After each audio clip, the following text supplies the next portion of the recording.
What it do, comic babies? I'm Bunkmaster B, and today we're talking about one of my favorite new comic series that's going out.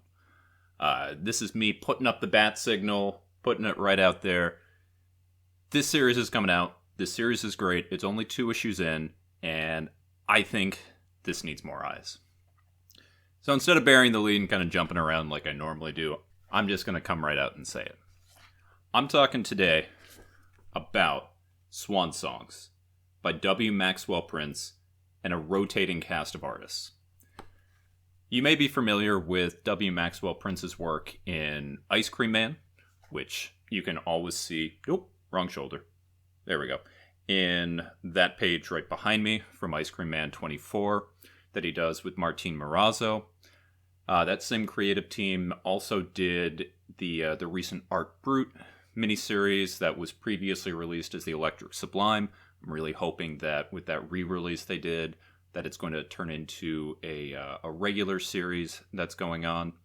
W. Maxwell Prince also did King of Nowhere with Tyler Jenkins. I covered that on a previous video. He's a writer that I'm always on the lookout for. Whenever he's got a new project, I'm going to be checking it out. His ideas are typically pretty weird, pretty out there, and right up my alley.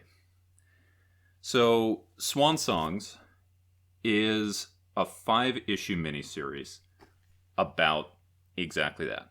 Swan Songs, which is signifying the end of something.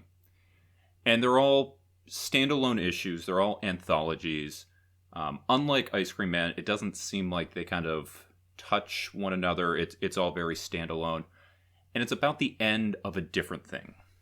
So, issue 1, and this is going to look a little bit different, and you'll probably see it on stands. This is cover B. I'm Bunkmaster B. Of course, I got to get the cover B. Cover A is right there. And then cover C, that they're doing with Martin Morazzo and Chris O'Halloran, the same team from Ice Cream Man, is right there. This one right here was about the end of ... the world. And it's a really sweet story that we'll talk about once we do kind of the overhead view part, about a son and his mother and trying to find just sort of some sort of beauty and joy at the very end of the world. Issue 2, which just came out this past Wednesday, you should still be able to find this pretty easily, is about the end of a marriage. And it kind of goes through there, but it's not just that straightforward, of course. It's W. Maxwell Prince. There's a cool twist. And every single issue that's coming out here is being done by a different artist and giving it a really different feel. You'll be able to see that here in just a second, but Martin Simmonds, who you may be familiar with from a million different variant covers, or his work on the Department of Truth with James Tynion, which is excellent. And then Caspar Wijngaard. Hope I'm saying that right, Caspar. If I'm not, my apologies. Who you may have... He's not super well known, but if you read Homesick Pilots, he was the artist behind that. He's done a lot of different things, very distinctive style. I absolutely love him. So, issue 2 just came out on this. I am absolutely digging this. If you are a singles grabber, I highly suggest go back, find issue 1, grab issue 2 that's just on the shelf right now. If you're not, put this on your radar for when the trade drops, because this is amazing. Quick shout out, my buddy Curtis Skipintosh, who we talked about before and unfortunately passed too early. Huge W. Maxwell Prince guy. Absolutely big booster of his stuff. Biggest Ice Cream Man fan you'd ever seen. It feels... I can't cover... Speaking of can't cover, I can't figure out how to put them both on the same side. There we go. I can't cover this without giving a shout out to this. These were 2 of his favorite artists working right now, his favorite writer. It almost seems unfair that this is coming out at a time that he can't see this. But, buddy, you'd love this. Anyway, let's check it out. All right, so Swan Songs number 1. As we can see here, W. Maxwell Prince, and this particular issue is done by Martin Simmonds. This color isn't, or cover, rather. This cover isn't, but hey, It's Cover B. I'm Bunkmaster B. I gotta stay on brand. So as I mentioned before, this particular series is about the end of ... And so they spell it out with every issue. This one is the end of the world. And we get this beautiful Martin Simmonds, just sort of creepy visual.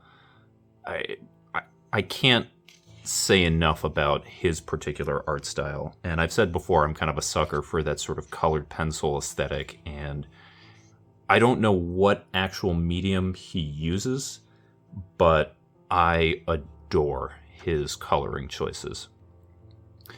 So we open up here with a son reading to his mother, who is in the hospital. All the while, the doomsday clock is ticking down. And they know that things are pretty bad out there. Basically, all of civilization has collapsed, and everyone's kind of just surviving as long as they can. And they know they don't have long. And so on top of that, she has kidney disease that's killing her slowly. And the small joy that she finds is when her son is reading her a, Better Gardens magazine.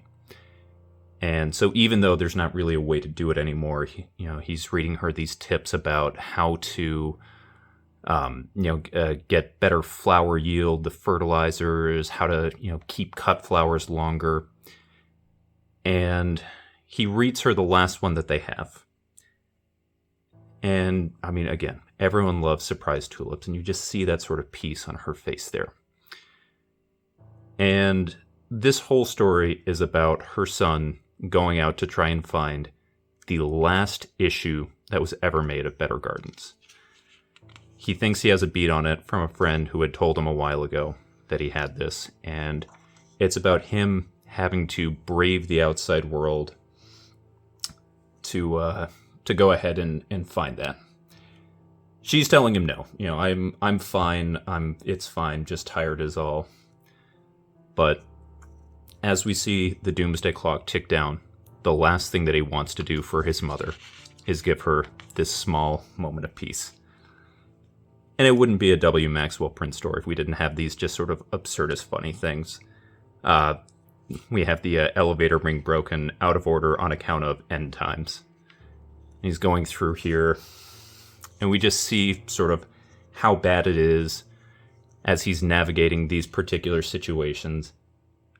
And one of my favorite inventions in this particular issue is these emotional vampires. We've all heard the term before, and we're going through. He's talking about how he's talked with his therapist. One thing was avoiding emotional vampires, and of course that's sort of a general idea with people. But in this, W. Maxwell Prince looks at what would an emotional vampire actually look like. And so there are these roving bands where they're basically mugging people to give them some type of emotional response. Show me a frowny face, a grimace, a rictus, shed a tear, why don't you? And they go from begging for that particular thing to later on outright assault. And he's having to navigate these tunnels and sort of the underground community, all the while looking to try and find this magazine for his mother. And it's brutal, it's violent, but it's all about finding joy and finding what comfort we can in those little moments, which I wouldn't say that's necessarily what Ice Cream Man is about, but there is a certain undercurrent of that. And I think it's sort of an existential thought of, we are here for a limited amount of time. Everything is going down. We can see the doomsday clock ticking down. Why not find what we can while we can? Why not make things better for other people in whatever way that we can? So that's issue 1 right here. Issue 2 is about the end of a marriage. And of course, we have Caspar Wijngaard on this particular one. So you can see we look very, very different. Caspar really likes to do, it sort of classically, you get a lot of pinks, sort of those light blue, those contrasting colors. It's not a very varied palette. He tends to do a lot of sort of tonal work, which I really appreciate. And actually, the coloring here is very much within the palette of Caspar, but coloring style actually reminds me a lot of Chris O'Halloran's colors on Ice Cream Man, which I think is a cool little touch. So we open up here. We've got some very standard divorce proceedings. We've got lawyers. We've got people who, a couple that is divorcing. And we start out with, just very mundane things, splitting up of assets. She says that she's going to be going by her maiden name and saying, okay, everyone's going to be splitting up assets. Per the addendum signed by both of them, the two shall be locked in various styles of Mortal Kombat for all eternity. And that's the very classic W. Maxwell Prince twist on this idea. And what we get is an issue that's filled with the two of them talking about how they remember their relationship, how everything is going. It's going about the good times that lead up to it, about where it breaks down, where communication doesn't happen anymore. So we get where they meet to begin with. And they're at the grocery store. And she remembers she was shopping for avocados. He remembers it as apples for some reason. Honeycrisp maybe, or Fuji. And again, it's just these little differences that are happening here. And each of them remember kind of a different way. So she remembers them first meeting as him giving sort of the most cringy opening line ever, "Come here often." Whereas he remembers it as, "Sorry, I always get the one with the wonky wheel." But both of them have basically the same idea, and it's just about sort of these little differences and how those little differences make for differences going out. Until we get to that moment where at the beginning they said they're going to be locked in eternal combat forever. And we get to see them sort of through timelines, and they never explain how this is happening, but that's not important. So we get to see here medieval style combat, jousting, horse-drawn combat. They knock each other off. They go through, and he loses this one. We come back to the present after that battle. We see that they're married. We see the things about moving in. And so after the sort of honeymoon phase where they first go in, literally, they get married, they move in together, and they have kind of this time together, and just everything is going right. And it's, again, both of their perspectives about how all of that is happening. And then again, we flash right here to feudal Japan comment. And all the while this combat is happening, they're talking about the failings of the relationships. And one of the themes that we get here is, of course, everyone's always the hero of their own story. No one is at fault for the particular failings of a relationship. It's always the other person. And so while they're going at it here, and we get, of course, the very sort of classic anime, they slash each other, and then only after the fact, we actually see who was it that did combat, or that dealt damage. We get to see the effects of that. This is finally where we get to start seeing the fraying of the relationship. We get to find out what happened, what each of them saw as the reason, how they felt that they were helping things, how the other person saw that they weren't. And it's a really wonderful story that's just this very sort of personal snapshot about a divorcing couple talking about the times of joy that they had, talking about the anger, the resentment that built up, and all the while you get just some crazy cool combat that's thrown in there, because why not? Both of these absolute winners. Both of these in the weeks that they went out were probably my favorite books that week.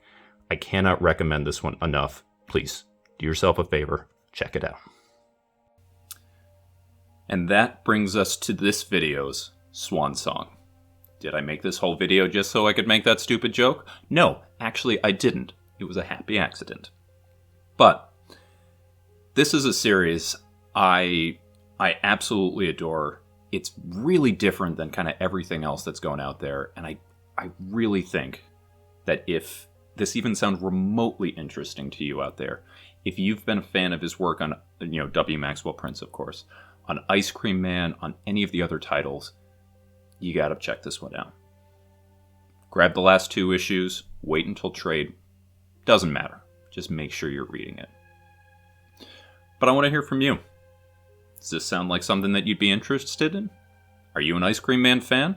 If you're not, why aren't you? Please change that. Go read Ice Cream Man. And do you have a favorite series about the end of something? It's become sort of a popular topic, I think, in a certain way recently. You look at something like The Many Deaths of Layla Starr is about the end of many different phases of a person's life. It's also, of course, about rebirth. Day Tripper, kind of the exact same way.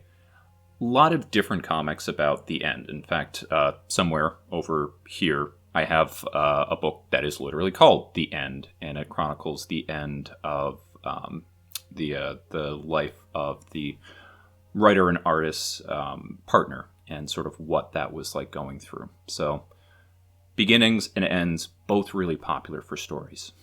But with that, I've been Bunkmaster B. You all have been amazing. Catch you next time.